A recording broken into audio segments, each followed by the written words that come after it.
Today, I have the pleasure of having a conversation with Paul Banas. Paul is one of the OGs in the online space for dads. I'm talking about like when there were no resources out there for dads online, when everything was geared towards mothers, Paul saw a need and he created greatdad.com. He has been in this space for years, providing resources, education, support, empowerment for dads from all walks of life. Paul is the founder of greatdad.com. He's also the host of the Great Dad Talks podcast. I've had the honor of being a guest on that podcast.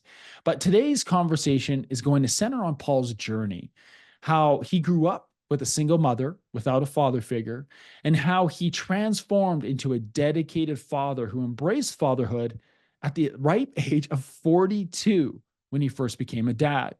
We're going to explore his inspirations to support fathers, the creation of greatdad.com, this invaluable online resource for dads. We're going to talk about his transition from going from an extremely accessible marketing professional to making the decision to be a stay-at-home dad, and the barriers and the pushback that he faced for making that decision. You're going to discover how his childhood experiences, and maybe yours, have shaped the way that we parent, and how he parents and how you parent. You're going to learn about challenges and rewards Paul faced when he did make the decision to be a stay-at-home dad. You're going to understand the importance of intentional parenting and how to create meaningful family traditions and rituals in your home. We're going to explore the evolution, the portrayal of dads in the media, and what Paul has seen, and why it's crucial to redefine masculinity in parenting in this crazy time that we live in. And you're going to get practical tips on how to stay engaged in the lives of your kids, from pregnancy all the way through the teenage years. Really excited about this episode with one of the OGs in the dad space, Paul Banas, on this episode of the DMD podcast. Starts right now.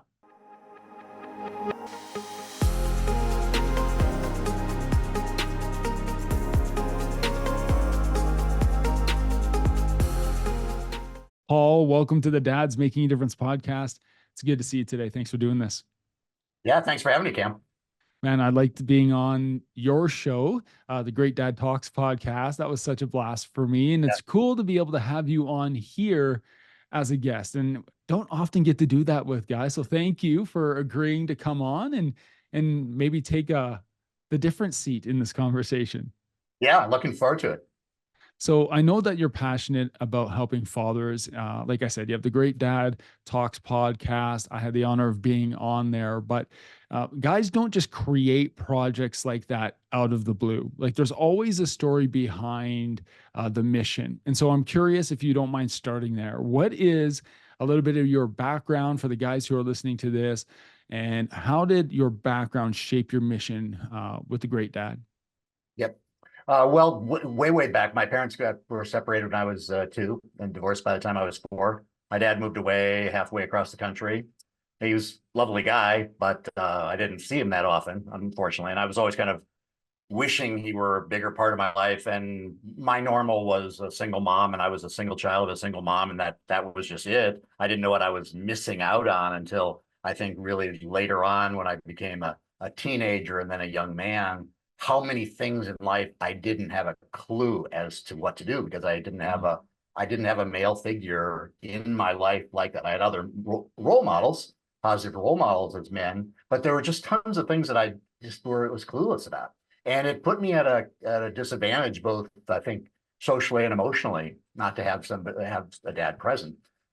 Growing up, I think I was like a lot of guys. Having kids, that was just like, I don't even know what that would be like. I mean, I guess I pictured myself someday as a father, but I didn't, that wasn't something I always dreamt to do. Yeah. But then when I became a father, I went into it, wholeheartedly. I think a lot because I'd been missing that as a child. So you grew up single mom, single kid, you get into the stage of life where now you're going to become a dad. You said you were looking forward to it, but what was that first reaction? Like, okay, this is happening. I am going to be a father. What was going through your head? Did you feel any doubts? Did you feel any hesitation, just based on your growing up and your perspective? Well, I think I was lucky. I mean, you'd be either lucky or unlucky, depending on how you look at it. But I didn't become a father until I was 42. Oh, So I wow. had Okay. the benefit of a lot of years of looking around and figuring out what I wanted. And unlike a lot of younger guys, I did not have that same conflict of being in that hard charging time of Mm, your life when you're in your late 20s or whatever, and it's you throw on the kid in the mix, and then things are really wild. I had kind of more a better developed sense of who I was. yeah. My wife and I hadn't been married that long, 2 or 3 years, but things were solid. And I think I went into it with a lot more of that it was something that we were gonna do rather than something that had happened to us. Yeah. If that's a difference. Yeah. Yeah, absolutely.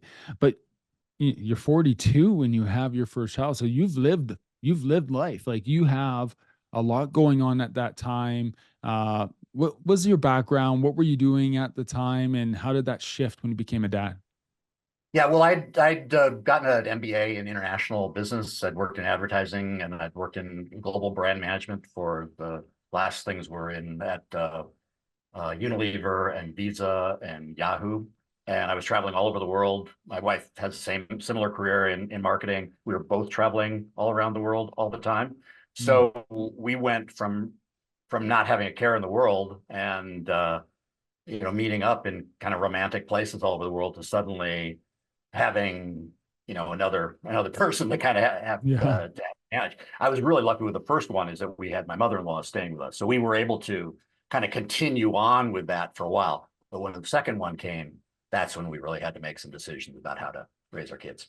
Yeah. And you had a successful marketing career. You're going all over the world, and now you have two kids, and you made the decision to be stay at home. And you and Yeah. you and you walked away from not the entire work aspect, but what shifts did you take, and what was that thought process with you and your wife for you to say, "Hey, I'm done with this. I'm going to do this." Yeah, well, at the time, it wasn't, I'm going to, stay at home and then create a great dad site and, Yeah. work in parenting at all. Yeah. It was more of a really a practical decision. No more mother-in-law no longer having the time and the energy to stay with us for the second one. And Mm, we had a choice of like, are we going to outsource parenting completely to, a staff of 2 or 3 nannies? I mean, if we were both working and at that rate, we had the money to do that. yeah. But we just that wasn't something that either one of us wanted to even consider. It was Mm, yeah. So I'm a little bit older than my wife. I'm almost 7 years older. So I was the one who was more in a situation where I was getting a little tired of the running. yeah. So I don't think there was a lot of decision between her and me, like, let's flip a coin who's going to stay at home. I was kind Yeah. of more ready to do it and excited to do it.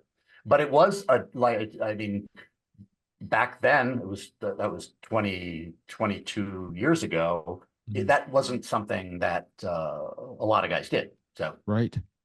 So not a lot of you guys are doing that 22 years ago. You made the decision to walk away. I'm sure a lot of people are like, what are you doing? Like you're walking away from this career. You're gonna be a dad. When did in your journey did you say, I'm gonna start this dad website? I'm gonna start this platform to speak into the lives of other guys. well, it's funny that you mentioned that because I was looking back over your podcast episodes and how many dads you've interviewed who have similar podcasts, have websites and everything. Back then, there were, like 8 or 9 guys. I mean, there Yeah. were such few guys in talking about fatherhood that we literally knew all of us, and we'd see each other at the baby conventions because we were all trying hopefully we thought we'd make some money on Yeah. creating content for dads. So yeah, it was a very, very different time. Yeah. What year was that? When did you get started in that? In 2008. So 2008, yeah, there wasn't a lot there wasn't a lot of talk about fatherhood as a priority in mainstream media, and that's for sure. I think it was you think back to the media at that time, TV shows that you saw, and dad was always the front end of the jokes, the lazy guy on the couch with the beer, like that was the story of dad that people were getting of like Yeah, this is what the American dad looks like, right? yeah, yeah. Yeah. And you and I talked a little bit about this when we talked before about the nature of defining masculinity. And at the Mhm. time, the whole, all the stuff, all the voices about how to be a dad were all, there were almost all female voices Mhm. telling men to be the kind of men that the women wanted the men to be. And you know, some of that was good advice. They wanted you to step up and you know play an active part. But a lot of it was how to parent from a mom's perspective. Mm. And there weren't voices from men both saying there's another way to do it, but also providing a role model of like, yeah, you know, let's get into this. This is important. Let's all do this together because it is a masculine role to also take care of your kids, not a uniquely feminine thing. Yeah. Can you dive into that? Because I think there's a lot of people who are still on the fence about this. And this is why you mentioned my past episodes. I'm like, yeah, like a lot of the people I'm connected with now, there's a lot of guys doing amazing work. And I love celebrating that and doing that. And then part of me feels like I'm in an echo chamber a little bit of people who are like pushing and like-minded because that's what the algorithm is feeding me. And I'm like, are there really lots of guys out there doing this? Or is it just what I'm seeing? And outside of our circle, where we're pushing guys to be healthy, masculine leaders in their families, what is the dialogue that, through Great Dad and your website and like, so much content on there is going through there. Uh, the people who reach out to you, like, what are they saying? Like, what are you seeing outside that maybe we're not seeing inside the quote unquote dad community?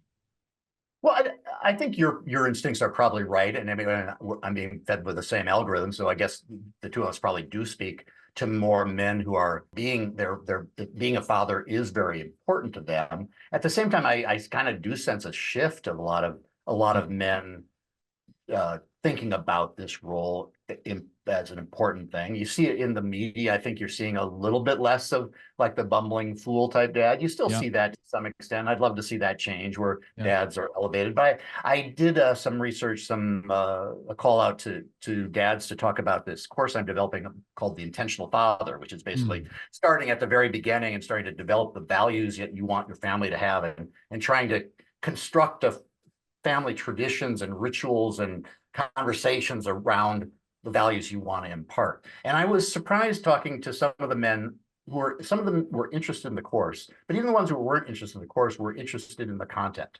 They were Mm. interested in the idea, like to do the word intentional is kind of overused, and maybe Yeah. it's the working title for my book. But I think there are a lot more guys who are thinking about this more as an endeavor, as a project, as something that they can do. Like in a lot of things in the world right now, just being, there's so many courses on how to do things correctly. And I don't think fatherhood is necessarily different than a lot of, a lot of other things that we research and do. I've found myself, I get trapped in that. I get trapped in I think for me, it's a little bit of comparison of what I love that you brought up the importance of values and the value structures you're raising your kids and saying, I know what my values are. I know what our family's values are. I know what I want to see in my kids.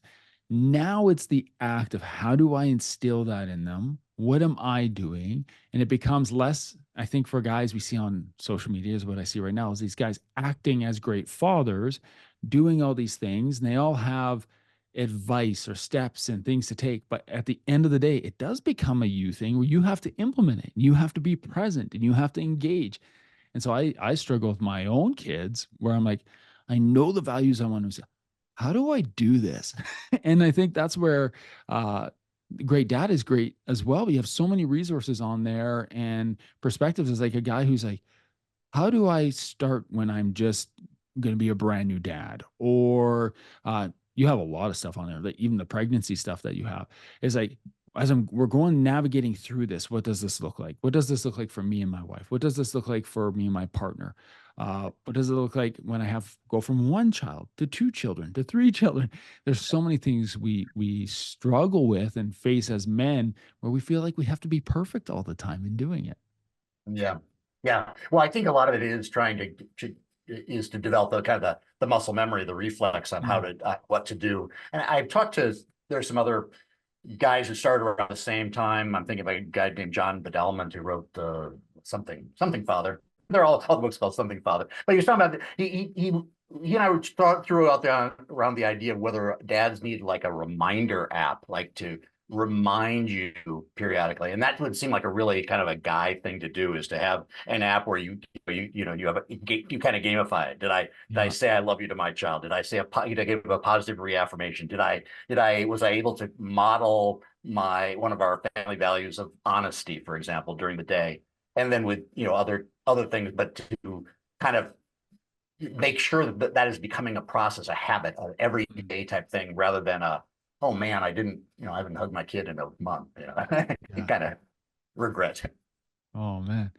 Um, so when you dive into this website, you start putting it together, what was the intention? Well, the intention, naively, I mean, I came out of the internet world, and I came out of the internet world maybe at a time when everything was exploding. So it's like, if you build it, they will come. It would have been smart if I'd done a little bit more research. But then again, there wasn't anything else out there like that. But the intention was to create like a babycenter.com for men, for Yeah. dads. So you like all the resources that are on babycenter.com, which I mean, there are there are million Yeah. one sites like that now, but there weren't then. We had it may still be the only pregnancy newsletter that's written for guys, not from, it's about what your partner is experiencing, and Yeah. being sympathetic to her and what her body is doing and the baby growing, everything. But it's like, what are you worried about? You got 3 months left. How are you feeling? How do are you financially prepared? Are you still in the picture? All those kind of things that are more relevant to men going through this at the same time. So yeah, so the aspiration was that it was going to be a worldwide empire in many Yeah. languages serving men, but men don't consume this type of content in the Mhm. same way women do, and I think that became a frustration for a lot of us in those early days. Yeah. Many, many friends of mine who created huge things. I'm thinking of like Dad Labs. You've probably never even heard of that. Mm. That was a production company of 5 guys doing videos on, being a good dad. Yeah. And they got seed money, and went a long way, but the money just wasn't there. Wow. And so then what kept you going? I don't think I defined it that way, but it became my why, is Yeah. to really promote involved parenting for fathers. And I think that it was something that I felt was needed, continues to be needed, is just providing that kind of support, and that kind of ongoing kind of, you're doing it, you're doing the best you can. Be there every step of the way. Yeah, so that's really what motivates me today. I found that the greatdad.com acquired Pregnancy Magazine, so I got it all involved in women's health and the women's side of parenting, Yeah. and that whole model kind of disappeared with COVID. So really, I'm now kind of morphed into coaching for dads because Mm. of that desire to continue on helping Yeah. helping men. Cool. When did the podcast start? The podcast, it's funny. I started my first podcast. It's probably not the Great Dad podcast, but I think back in about 2006, I did a podcast with my daughter. And I thought the whole family would tune into my podcast with my daughter. Nobody listened. That's Nobody funny. could figure out what to do. Yeah. This iteration of the podcast started, I don't know, maybe 5, 6 years ago in a very irregular way. I used to do podcasts just as a way to do stuff with my son. Yeah. We do product reviews, and we do podcasts together, just as a way to have conversations and do an activity with him. And then little by little, it became these longer interviews with experts of all kinds. And then there are now these dating services for like Podmatch, where you can meet other people who are interested in the same topics. Before, Yeah. it was just people would pitch me for, Yep. David has written a new book. You want to put him on your podcast. Now it's very easy to find guests. Yeah. Very cool. So right now, what are you working on? What are you excited about that's in happening in your world? Because your kids are older, right? So Yeah, 2024. I can't believe that happened. yeah, yeah, it happens quickly. Yeah. And so right now, how has that shifted? How has your perspective shifted over this? Well, even the last probably 8 years, it shifted a little bit. Um, what are you working on right now? What's keeping you excited? What's keeping you going? Well, first of all, the first part of that question, what has shifted? I think, in my mind, I can really see the shift happening because now I'm kind of like the end of the responsibility continues to go on, but my real day-to-day responsibility of growing these human beings is kind of, Yeah. is lessened, definitely. So Yeah. now I think I look at this whole journey as being a lot more um, providing the resources, providing the scaffolding, providing the support for them, but also this realization that a lot of the stuff that they do now, some of it is based on hopefully the values that we taught them and the education opportunities that we've given them and the experiences we've had. But they have their own personalities, and I can't change their personalities. I could have had an effect on different parts of their experience based, Mhm. or maybe things that they believe, but their personalities are separate. And I have to get used to the fact that they are not mini me's anymore. They are Yeah. their own people, and that's fine. But I think that is a challenge for a lot of people when their kids are leaving, is that they can no longer control them in the Mhm. same way. And you have to, like a lot of things, you gotta let it go. So Yeah. I think in terms of what excites me is a lot of the group work I'm doing with men at different phases. I have weekly office hours where I'm happy to have men come in and ask any questions about fatherhood, or anything related to any of the programs I'm doing. I did a course that I developed on gratitude. I do a monthly meeting for parents of biracial kids because my kids are biracial, and there's just a ton of questions that men of any color have when they're raising biracial kids, and all the confusion that brings about. I also run a meeting of dads who are 55 plus looking for meaning, and that's usually looking for meaning after the kids are gone. Like Mm. after your work is kind of tailing off and the kids are gone, you ask like, what is Yeah. all this all about now Now that what? Yeah. that's part's over. And then I do a course on positive intelligence, which is how to build unshakable resilience in the face of everyday challenges at work and at home, and that's a lot. There's a lot of work, as well as one-on-one coaching. Yeah. Amazing. You mentioned a while back in our conversation, men just didn't consume or just don't consume information the same way women do. But I also find, and this is my experience, and this is what I want to ask you if you've experienced, they might not consume information the same way, but I find more men are reaching out for coaching, for mentorship, for guidance from people outside their immediate circle. And I find that fascinating because I have a conversation with my wife and she's like, I don't know if I would ever like hire a mom coach. Like I would just talk to my mom and I would talk to my friends and I would talk. And then the guys that I talked to was like, no, I don't want to talk to my dad about this. I don't want to talk to my friends about this. I want to find another mentor, somebody who I look up to. Can you talk to the power of coaching and this group program that you do and the individual coaching you do? How are men receptive to this and how do you see growth in them over the process? Yeah, well, I know we talked about this too on my podcast and the experiences that you've had, and Mm-hmm. all about that whole aspect of like how you can get men to open up about a lot of these subjects. And sometimes it's like having a conversation that's kind of over here, and developing trust and a relationship, and then something occurs where they are forced to open up. There's an illness, or there's a loss of a job, or their relationship problems, and they've had a bad day. It's obvious to everybody in the group, and it's like, what's wrong? Yeah. And then they're able to, because they need some help right at that very moment. They don't think of it as like, oh, I'm going to be vulnerable, at Cam's meeting today. They just are. Yeah.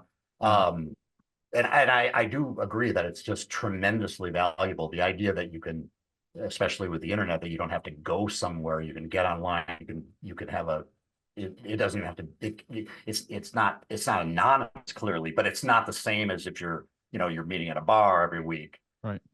And if you have a good facilitator who can ask questions and keep the conversation going, find ways for people to have one-on-one conversations within that greater group meeting, there's a lot of value to that in terms of support, especially when these problems come up that are inevitable in life. Yeah. I had a conversation with my daughter today. She got home from school and we were talking about current events. And she's like, we're talking about current events in social studies class, history class. And I'm like, okay, cool. And then I was thinking about that coming into this because I always look forward to connecting with guys and men like yourself who are connected to other fathers and who are on a similar mission.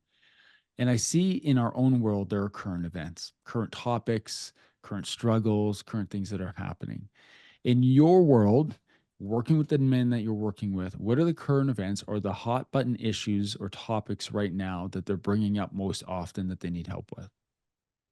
Well, certainly the biracial dads thing Mm. is kind of obvious what those those questions Yeah. because those like assault you every time you turn on the TV, and there's just Mhm. so much questioning about what is correct, and kids can have very specific ideas, very formed opinions that may not jive with yours, but also may not examine the gray area. So that's obviously one. The thing that a lot of men talk to me about is the fact that it's usually driven by some desire to find, lack of a better word, balance in their careers, like how Mm. they can manage what the expectations are from them financially versus what they think they should be doing at home. And sometimes it's vice versa. It's like, I know Yeah. I'm doing really well at home. I love my wife and my family, and I put so much energy into that, but I'm just not driven by the work thing anymore. And I'm really scared I'm going to lose my job because I told my boss yesterday I can't make it, Yeah. to the meeting because I got a little league practice or whatever, and trying to balance that out, and how each person has to make those choices for themselves. And coaching isn't about me saying, well, what I would do No. is, Yeah. Yeah. this. It's about trying to ask the questions that get the person to understand what they need in their lives and what's most important to them, and try to help them find their own solutions that they can own rather than looking for somebody else to design their life. So that's probably the biggest one I talk about. Excellent. Thanks for sharing. Uh, Paul, right now, as a dad who has kids out of the home, I'm assuming, as a dad, what is an area of growth that you're diving into right now, or an area of learning? That's a good question. An area of learning. I'm right now. I'm really fascinated with this problem in our culture where there's 20 to 25% of families experiencing estrangement. Mm. And that means that at some point, a child has left the family for some period of time, and in some cases, never to return. And what that's all about. And some of that they think is related to some of the political wins and separations over political ideologies that can occur. But a lot of it was there even before our current divisions. So Mm. I'm very intrigued with that because I've had three clients like that, and probably as many social or family relationships where that has occurred as well. And it's just such an anathema to me. I've talked to guests on my podcast about this in a variety of times, and there's some who say that it's kind of like that is a natural thing that's always occurred. And then there are other ones that like, no, it's it's the parents' fault, it's the dad's fault. If you didn't follow through, follow up on every conversation and wasn't there every moment, Yeah, yeah, he's to blame. And I don't think either one of those is true, but it's a fascinating subject to me right now. yeah. Very cool. Um, Paul, if somebody's listening to this right now, there's a guy listening to it wants to learn more about Great Dad, more about the work that you do. Where can they do that? Well, the easiest thing would be to go to greatdad.com, but greatdad.com/go is a page of resources where you can set up a meeting with me, free 50-minute coaching conversations. But I also have a downloadable list of dad values. I have the links to these other courses, and that's the best place to go. Amazing. Paul, I thank you for taking time out of your day to spend with me today and have this conversation, and for flipping the roles a little bit in this conversation. So thanks for coming on as a guest. Well, it was a pleasure, a lot of fun.